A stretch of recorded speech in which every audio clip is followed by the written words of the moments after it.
أعلن محافظ كركوك راكان سعيد إطلاق الموسم التسويقي لمحصول الحنطة في المحافظة بطاقة خزنية هي الأكبر قياسا بالعام الماضي.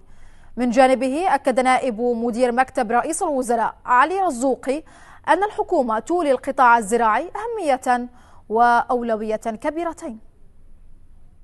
اليوم ينطلق الموسم التسويقي حتى نوضح أكثر.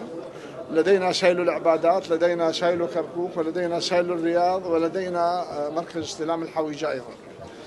في هذه السنة بالتشارك مع الوزارة قمنا بزيادة الطاقة الخزنية لهذا السيل وببناء بناكر، جزء منها على محافظة كركوك وجزء منها على الشركة.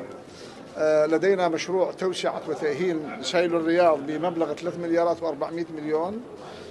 كنا قد بنينا سيل الحويجة من صب الأرضيات، الآن نبني في بناكر. انطلاق الموسم التسويقي مع دولة الرئيس في محافظة الأنبار، وكان مصر وبتوجيه مباشر من دولة الأخوان في وزارة التجارة لمواكبة الموسم في كل محافظاتنا، وكان حريص على أنه يكون الفلاح يستلم مستحقاته في يوم التسليم، وبإضافة طاقات خزنية تكون قادرة على استيعاب كل المنتج إن شاء الله.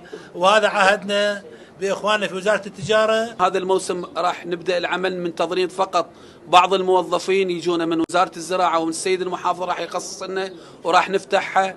نأمل هذا الموسم أن تكون كركوك الثانية بعد نينوى. الآن مخصصين 30 مليار دينار في خزينة السايلو الآن، يعني كل شاحناتنا الآن اللي اليوم راح تفرغ، اليوم راح يستلمون الصك حسب توجيهات دولة رئيس الوزراء بالحرف الواحد. دوام الموظفين بإذن الله في المواقع الموجودة داخل المحافظة 24 ساعة على شفتين.